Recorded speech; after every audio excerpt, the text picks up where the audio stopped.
والله لولا الله ما اهتدينا ولا تصدقنا ولا صلينا فأنزلا سكينة علينا وثبت الأقدام إلا قينا. بسم الله الرحمن الرحيم. கண்ணியமிக்க முஃமினீன்களே, நமது உயிரினும் மேலான கண்மணி ரசூலுல்லாஹி ஸல்லல்லாஹு அலைஹி வஸல்லம் சொல்வார்கள், ஹைருக்கும் மன் தஅல்லமல் குர்ஆன வ அல்லமா. உங்களில் சிறந்தவர்கள் யார் என்று சொன்னால் குர்ஆனை கற்பவர், கற்றுக் கொடுப்பவர் என்று சொன்னார். குர்ஆன் தொடர்பான எல்லாமே பாக்கியமானது. குர்ஆன் தொடர்பான எந்த ஒரு காரியமும் அது மேன்மையானது. குர்ஆனை நாம் விளங்க வேண்டும். குர்ஆன் ஷரீஃபினுடைய சூரத்துகளிலேயே சூரத்துல் ஃபாத்திஹாவினுடைய மகத்துவத்தை நாம் விளங்க வேண்டிய அளவுக்கு விளங்கியிருக்கிறோமா யோசிக்கணும். குர்ஆன் ஷரீஃபிலேயே மகத்துவமிக்க ஒரு சூரா என்று சொன்னால் சூரத்துல் ஃபாத்திஹா தான், சாதாரணமானதல்ல.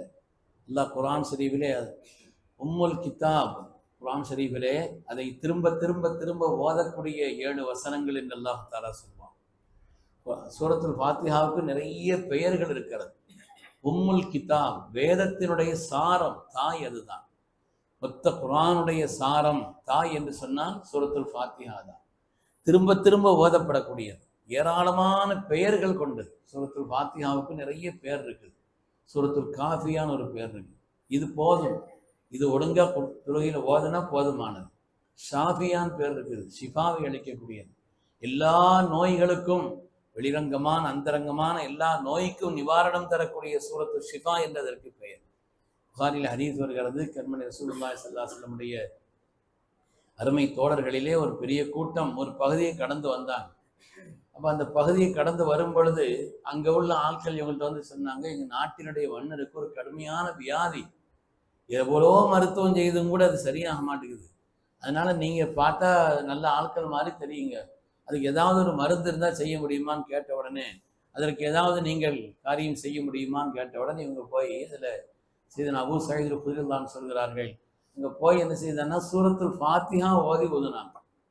இந்த மன்னருக்கு சூரத்துல் ஃபாத்திஹாவை ஓதி அதை கொண்டு ஷிஃபாவை தேடினார். அவருக்கு பூரணமான ஷிஃபா கிடைச்சிருச்சு. அவர் பெரிய ஒரு ஆட்டு மந்தையே கொடுத்தார் என்று வருகிறது. அதற்கு பகரமாக ஒரு ஆட்டு மந்தையை, இந்த சூரத்துல் ஃபாத்திஹா ஓதுறதுக்காக இவ்வளோ ஆட்டு மந்தை கிடைச்சிருக்கு, நமக்கு ஹலாலா ஹராமான்னு தெரியலையேன்னு சொல்லிட்டு சல்லாசன் இடத்துல போய் நம்ம சொல்லி அவங்க இடத்துல விவரம் கேட்குற வரை இதை நம்ம சாப்பிட முடியாதுன்ட்டு சல்லாசன் இடத்துல கொண்டுட்டாங்க. வந்த உடனே சொன்னாங்க, நாயகமே இந்த மாதிரி உடம்பு சரியில்லாமல் ஆயிடுச்சு, சூரத்துல் ஃபாத்திஹா ஓதி அவருக்கு இது பண்ணோம், சூரத்துல் ஃபாத்திஹா ஷிஃபாவுடைய இதுன்னு உங்களுக்கு எப்படி தெரியும்னு கேட்டாங்க சல்லாசன்.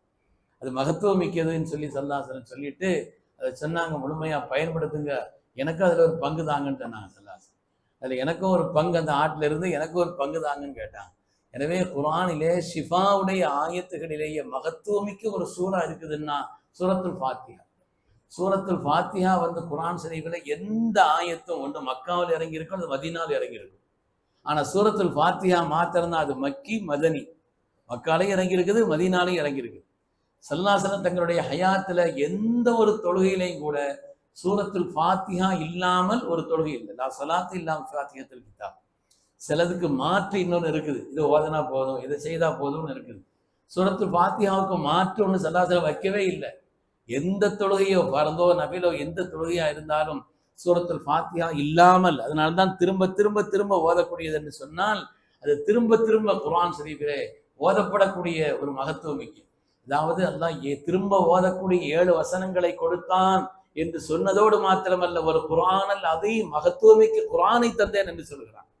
குர்ஆன் தான் எல்லாமே என்றாலும் கூட சூரத்துல் ஃபாத்திஹாவுக்கு அல்லாஹ் தஆலா தனி ஒரு மகத்துவம் கொடுத்து அதற்குண்டான கண்ணியமான ஒரு குர்ஆனை உங்களுக்கு தந்தோம் என்று அதை சொல்லிவிட்டு அல்லாஹ் தஆலா சொல்லி காட்டுவான்.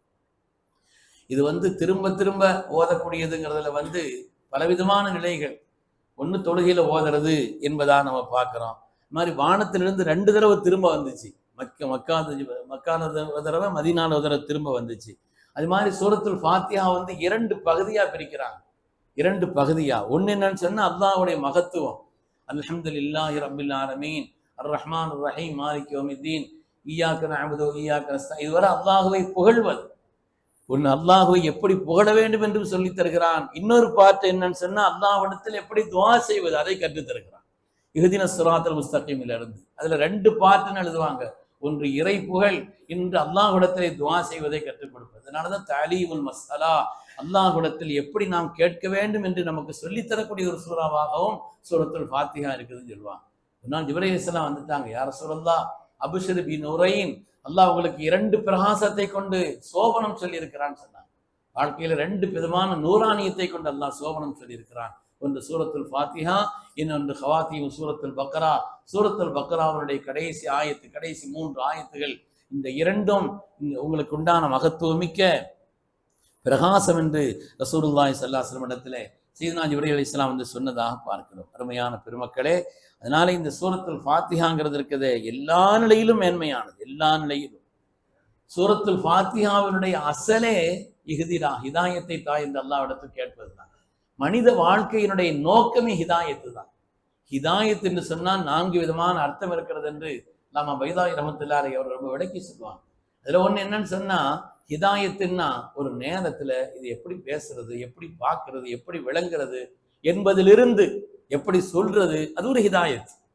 ஒரு விஷயத்தை பார்க்கிறோம், எல்லா மனசுலையும் படுறது சரியா இருக்கணுங்கிறது இல்லையே.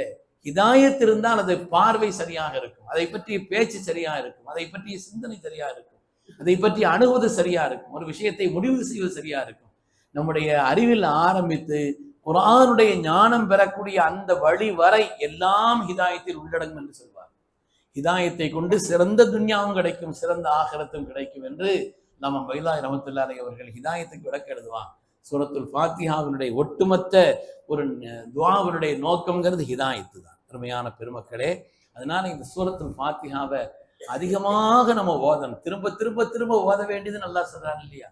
சில பெருமக்கள் சொல்றாங்க 40 தடவை ஏதாவது ஒரு நேரத்துல இடையில பேச்சுக்கள் இல்லாம ஒரு 40 தடவை சூரத்துல் ஃபாத்திஹா ஓதிட்டு வந்தாங்கன்னா எல்லா விதமான ஹைராத்துகளுடைய திறப்பு வாசல் என்று எழுதுகிறார்.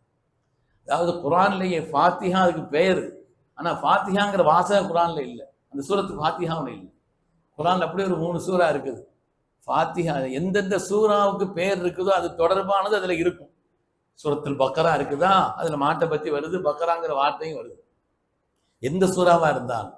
ஆனா 3 சூறாவில் சூரத்துல் ஃபாத்திஹா பேரு, உள்ளுக்குள்ள ஃபாத்திஹாங்கிற பேர் இல்லை. அது மாதிரி இஹ்லாஸின் பேர் குல் ஹுவல்லாஹுக்கு உள்ள இஹ்லாஸுங்கிற வார்த்தை கிடையாது.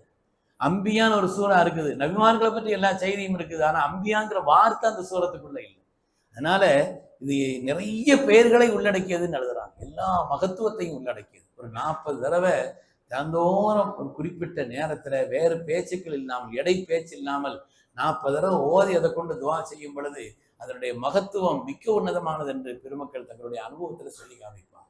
அல்லாஹ் சுப்ஹானஹு வ தஆலா குர்ஆனை நேசிப்பவர்களாய், ஓதுபவர்களாய், அதை விளங்குபவர்களாய், அதனுடைய நூறானியத்தை கொண்டு வாழ்க்கையில் பயன்பெறுபவர்களாய். ஒரு வார்த்தை சிந்திச்சார் மாரிசு புகையில் என்ற ஒரு வார்த்தை, அலக் என்ற ஒரு வார்த்தை, இக்ரா பிஸ்மி ரப்பிக்கல் லதீ கலக் கலக்கல் இன்சான மின் அலக், அந்த ஒரு அலக்குங்கிற வார்த்தையை தான் சிந்திச்சார்.